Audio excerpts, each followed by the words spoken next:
টানা বর্ষণের ফলে জলমগ্ন পশ্চিম বর্ধমানের বিভিন্ন নিচু এলাকা।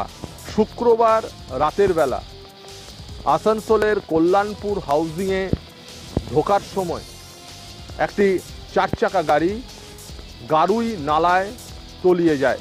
শনিবার সকালে সেই গাড়িটি উদ্ধার হয়। এনডিআরএফের কর্মীরা সেই গাড়ি উদ্ধার করে এবং গাড়ির মধ্যেই গাড়ির চালক আসনে যিনি ছিলেন তিনি গাড়ির মালিকও বটে, চঞ্চল বিশ্বাস, তার মৃতদেহ মেলে। এবং চঞ্চল বিশ্বাস ছাড়াও আরও দুজনের মৃত্যু হয়েছে আসানসোলে জলে ডুবে।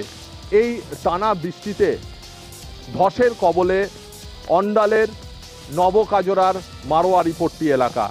তারা চাইছেন যে ইস্টার্ন কোলফিল্ডস লিমিটেডের পক্ষ থেকে দ্রুত এই যে ধস, সেই ধস যেন ভরাট করে দেওয়া হয়। এর আগেও এই ধসের ঘটনা ঘটেছে এই এলাকায়।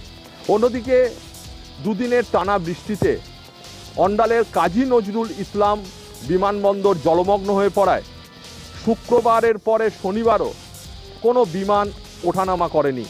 বিমানবন্দর থেকে সেইভাবে কোনো তথ্য যাত্রীদের দেওয়া হয়নি বলে অভিযোগ। তাই যাত্রীরা এসেছেন আবার ফিরেও গিয়েছেন। পশ্চিম বর্ধমান থেকে ক্যামেরায় প্রদীপ বৈঠার সঙ্গে বিশ্বজিৎ ঘোষ, নিউজ টাইম।